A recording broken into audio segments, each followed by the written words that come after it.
सबसे पहले मैं नारी शक्ति को प्रणाम करती हुई आप सभी को नमस्कार करना चाहती हूँ और इस मंच पर मुझे यहाँ पर आमंत्रित किया उन सभी महान भावों का धन्यवाद देना चाहती हूँ।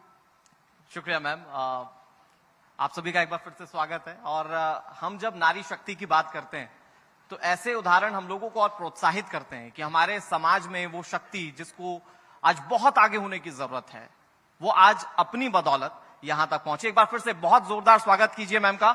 अनु चौधरी जी हमारे साथ हैं और सबसे युवा सरपंच हैं। तो मैम शुरुआत करता हूं कि गांव ढाणी में जब सरपंची का चुनाव होता है, मुखिया का चुनाव होता है, तो होता है मैम ये कि घर का कोई मुखिया कहता है कि हम चुनाव लड़ेंगे। हालांकि अब महिलाओं के लिए आरक्षण भी है पंचायत में। तो ये सोच कैसे आई, कैसे आप बतौर महिला अपने आप को प्रोत्साहित कर पाई कि आपको चुनाव लड़ना है? आपने चुनाव लड़ा और जीता भी। सर, मैं अपनी जीवनी बताना चाहती हूँ। मेरे सामने बहुत सारी मुश्किलें आई थी जब मैंने ये निर्णय लिया कि मैं सरपंची का चुनाव लड़ना चाहती हूँ। मेरे परिवार में वहां पे मेरे दादाजी थे, वो 30 साल सरपंच रह चुके थे। तो मैं बचपन से ही सोचती थी मेरे दादाजी को देख के कि मैं भी पॉलिटिक्स में आना चाहती हूँ, लेकिन मुझे नहीं पता था कि मेरी ससुराल कैसी मिले कैसी नहीं मिले। कारणवश ऐसा हुआ कि मेरे भैया कोरोना में खत्म हो गए, तो उसके बाद में मेरे फादर भी खत्म हो गए थे। तो उससे मेरे दिमाग में जो चिंता बैठी थी, स्ट्रेस बैठा हुआ था, मैं समझ सकती हूँ कि मैं कौन सी मुश्किल घड़ी से उसका सामना किया। जब यहाँ पे आई, ससुराल आया गया, तो देखा कि यहाँ पे खुद चाचा, जो मेरे हस्बैंड के चाचा जी थे, वो चुनाव लड़ रहे थे। वो 15 साल सरपंची कर चुके थे और हमने उनसे बात की कि मेरा पॉलिटिक्स में आने का मन है, हमें सरपंची लड़नी है। तो उन्होंने बिल्कुल साफ तौर पे मना कर दिया। मेरा मजाक भी बनाया गया कि क्या सरपंची कर सकते हो आप, क्योंकि हमारा डिस्ट्रिक्ट अलग अलग हो गया। मैं भैरोड से ससुराल हो गया और मैं भरतपुर से हूँ। तो बोले कि लोगों को इसकी भाषा समझ में नहीं आएगी, ये किडिम किडिम करेगी, क्या बोलेगी क्या नहीं लेडीजों के लिए। लेकिन जब मैंने मेरे हस्बैंड की सपोर्ट मांगी कि अगर हम आज चुनाव में बैठ गए तो ऐसा नहीं हो पाएगा कि हमें कायर कहा जाएगा, इसीलिए मैं चुनाव लड़ी। और आपके चाचा आपके खिलाफ थे? हाँ, मेरे चाचा जी मेरे खिलाफ खड़े हुए थे। चुनावों में भी आमने सामने टक्कर हुई, लेकिन जब वो कहते हैं कि जनता ने मेरा साथ दिया और महिलाओं ने, जब मैंने ये पहल शुरू की, मुश्किलें बहुत आई, लेकिन कहा जाता है कि जो सबसे ज्यादा मेहनत करता है और उसका मजाक बनाया जाता है, शायद वो ही ऊपर पहुंचता है। और मैं फर्स्ट नंबर पे आई और मेरे चाचा जी चौथे नंबर पे आए थे। क्या बात है।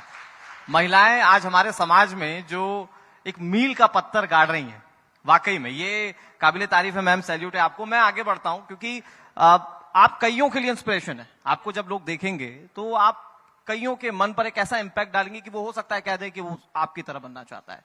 मैं ये चाहता हूं आपसे जानना कि आप समाज में क्या चाहती हैं, महिलाओं को कैसे आगे बढ़ाया जाए, और बतौर सरपंच आप क्या करती हैं? सर, मैं पहले तो सबसे पहले राजस्थान सरकार का धन्यवाद देना चाहती हूँ कि वो महिलाओं के लिए बहुत सारी योजनाएं चला रहे हैं। लेकिन एक बात ये भी है कि जब तक हम महिलाओं को सशक्त नहीं करेंगे, शिक्षा नहीं दिलाएंगे, तो वो अपनी योजनाओं का खुद अपने आप में अनुरूप नहीं कर पाएंगे कि हमारे लिए कौन सी योजना कहाँ काम आ रही है। जब हम महिलाओं को और पुरुषों को बराबर वे में काम करने के लिए कहेंगे और बराबर वे में उनको लेके जाएंगे, तभी हम महिलाओं को सशक्त करेंगे और जब भी महिलाओं को अपनी योजनाओं के बारे में पता चलेगा। और आप ये विषमता कैसे देखती हैं? क्या आपके समाज में आसपास आपने देखा कि लोग कह दें कि आप महिलाएं आप ये मत कीजिए, आप पुरुष आप ये कीजिए? आपने नहीं देखा सर, है? बहुत सारी चुनौतियां आती हैं ऐसी कि महिलाओं को रोक दिया जाता है, उनका टैलेंट भी हम छुपा देते हैं।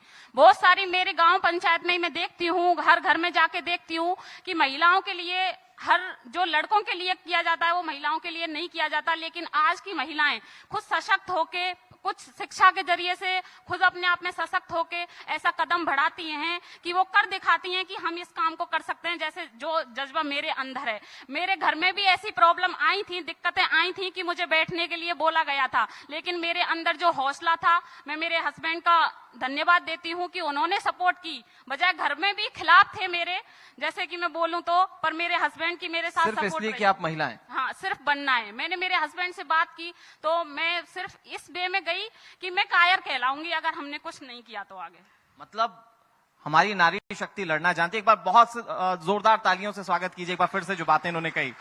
मैं ये भी जानना चाहूंगा अनु जी कि जब आप जीती चुनाव, सरपंच का चुनाव जीत गई आप, तो गांव के लोगों का क्या रिएक्शन था? क्योंकि हो सकता है जैसा आप बता रही हैं कि आपके घर से लोग बहुत सालों से चुनाव लड़ते आ रहे थे सरपंची का, और वो पुरुष ही थे। यहाँ तो एक सर। महिला प्रधान पाकर, एक महिला सरपंच पाकर क्या रिएक्शन था, गांव के लोगों ने क्या कहा? नहीं सर, गांव के लोगों ने मेरा फुल सपोर्ट किया। जब मैंने जाके ये देखा कि गांव के लोगों का मेरे साथ है, तो मेरी खुद हौसला बढ़ता गया और मैं चुनाव जीती और गांव में महिलाओं का एक रिएक्शन तरफा क्या माहौल हो रहा? गया था। क्या जब क्या जीतने के महिलाओं की सोच बदली इससे? बाद। हाँ यस सर, बहुत बदलाव आए हैं और आज भी मैं महिलाओं के लिए काम करती हूँ। जहाँ पे भी मुझे पता चलता है कि वहाँ प्रोग्राम है तो मैं महिलाओं के लिए मोटिवेट करती हूँ और महिलाओं को यही सीख देती हूँ कि जिस तरीके से मैं हर चुनौती का सामना करके आगे आई हूँ, वैसे कोई भी महिला ऐसी नहीं है जो कुछ भी काम नहीं कर सकती।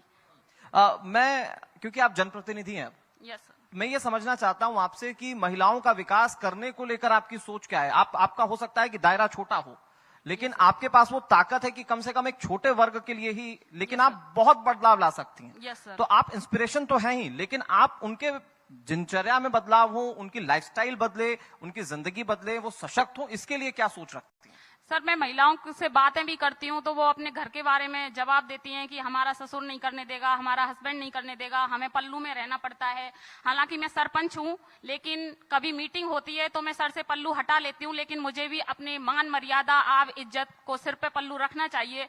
और मेरे घर में तो ये भी कह दिया गया है कि घूंघट ही जरूरी नहीं है कि हमारे घर जैसे और किसी का घर परिवार भी छूट दे, लेकिन मैं कहती हूँ कि घूंघट में भी एक महिला सब कुछ कर सकती है। ऐसी बात नहीं है कि घूंघट के अंदर करे या नहीं करे, घूंघट से कोई फर्क नहीं पड़ता, बहुत आगे जा सकती है। अनु जी, मैं आपकी सोच के बारे में बात करना चाहता हूँ कि वो सोच क्या है, कि आप क्या चाहती हैं कि महिलाओं के लिए क्या हमारे समाज में आना चाहिए? क्या आपको लगता है कि शिक्षा होनी चाहिए सबसे पहले, नहीं सर। या उन लोगों को जो सोशल फ्रीडम होती है वो मिलना चाहिए?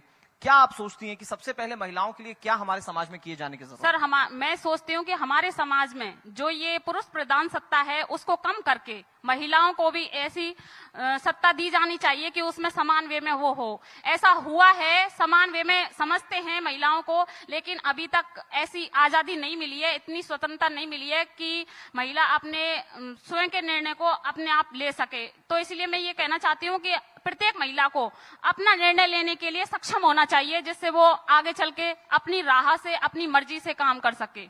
और अगर मैं इसे जोड़ूं सरकार के कामकाज से, कि सरकार इसमें आप जैसे जनप्रतिनिधियों की, आप जैसी महिलाओं की जो समाज के लिए कुछ करना चाहती हैं, जो बदलाव लाना चाहती है, सरकार कैसे मदद कर सकती है, तो क्या बताएंगे आप? सर सबसे पहले तो मैं महिलाओं की सिक्योरिटी की बात करती हूँ कि जो ये महिलाओं के लिए सशक्त होना पड़ेगा राजस्थान सरकार को, क्योंकि आए दिन मैं ये कहानी देखती हूँ बच्चियों के साथ, महिलाओं के साथ बहुत गलत हो रहा है, लेकिन हमारी जो सरकार है उसमें सशक्त कदम ले तो ये शायद सब कुछ मुमकिन हो सकता है और सब कुछ आसान भी हो सकता है। आप बदलाव की बात करती हैं, आप अपने ग्राम पंचायत में, अपने जो क्षेत्र है उसमें क्या बदलाव लेकर आए? क्या स्कूलों के लिए काम किया आपने, महिलाओं में अवेयरनेस हो इसके लिए क्या काम किया, अगर वो कुछ बता पाए?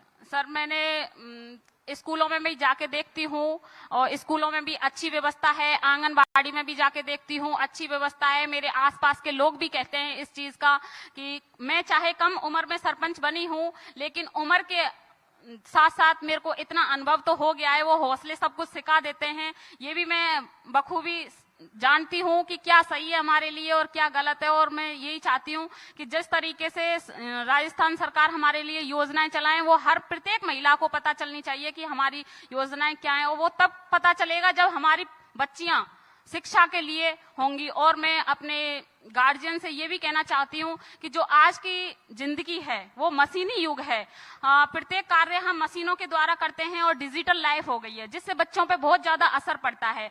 कहानी के तौर पे हम बात करें तो पूरा परिवार रहता है तो अपने अपने फोनों में बिजी रहते हैं, जो बच्चों के लिए कम टाइम दे पाते हैं। इससे बच्चों में और माता पिता में वो दूरी बढ़ती जा रही है, उसका डिजिटल लाइफ का भी मैं कम से कम बच्चों के सामने। और ये मैम आप सही, बिल्कुल ये ठीक पहलू है कि एक तरफ जहां हम डिजिटल लाइफ से बहुत स्ट्रांग हो रहे हैं, सशक्त हो रहे हैं, हम अपने परिवार से दूर हो रहे हैं, तो ये भी करने वाली अगर कोई कर सकती है हमारे घर में, हमारे समाज में, तो वो महिला ही कर सकती है। मैं आखिरी सवाल आपसे जानना चाहूंगा, क्योंकि हम एक टर्मिनोलॉजी, एक शब्द बहुत लंबे वक्त से सुन रहे हैं बदलाव का, कि महिलाओं के लिए बदलाव होना चाहिए, चेंजेस फॉर द गुड, यानी कि अच्छे के लिए बदलाव होना चाहिए। आप कहां महिला समाज को पाती हैं जब आप उस तबके को वहां देखें तो ये लगे कि ये बदलाव जो है ये माकूल है, ये काफी है महिलाओं के लिए? सर कुछ दिन पहले भी राजस्थान सरकार द्वारा नारी चौपाल के रूप में एक प्रोग्राम चलाया गया था, जहाँ पे एक दिन नारियों के लिए हुआ था। नारी चौपाल के जरिए से पूरी ग्राम पंचायत की मैंने अपनी ग्राम पंचायत में किया था ये कार्य कि पूरे जो हमारे 4 गांव आते हैं ग्राम पंचायत में, उन चारों गांव की महिलाओं को मैं एक चौपाल पे, जिस तरीके से पुरुष आते हैं चौपाल पे, उस तरीके से मैं एक दिन पूरी ग्राम पंचायत की महिलाओं को चौपाल पे लेके आई थी, जिससे मुझे लगा था कि महिलाएं भी आगे आती हैं और घर वाले भी उनके लिए बहुत कुछ कर रहे हैं। इसीलिए मैं कहना चाहती हूँ कि कुछ ना कुछ डर है उनके अंदर, लेकिन बहुत कुछ कर सकती हैं वो। बहुत शुक्रिया मैम, आपने जो अपने विचार साझा किए। जाहिर बात है कि कई महिलाओं के लिए, वो महिलाएं जो अपने घरों में रहती हैं, वो इससे बहुत इंस्पिरेट होंगी कि हम आगे बढ़ सकते हैं, हम बहुत कुछ कर सकते हैं। मैम बहुत शुक्रिया, आपकी उम्र बहुत छोटी है लेकिन आपकी सोच, आपके करने का तरीका बहुत बड़ा है। बहुत शुक्रिया मैम आपका हमारे साथ जुड़ने के लिए, धन्यवाद बात करने सर। के लिए। लास्ट में Over to मैं you, 2 पंक्तियां नारियों के लिए बोलना चाहती हूँ कि लोग कहते हैं नारी का कोई घर नहीं होता, लोग कहते हैं नारी का कोई घर नहीं होता, लेकिन मैं कहती हूँ जिस घर में नारी नहीं हो वो घर नहीं होता, वो घर नहीं होता। जोरदार तालियां, शुक्रिया।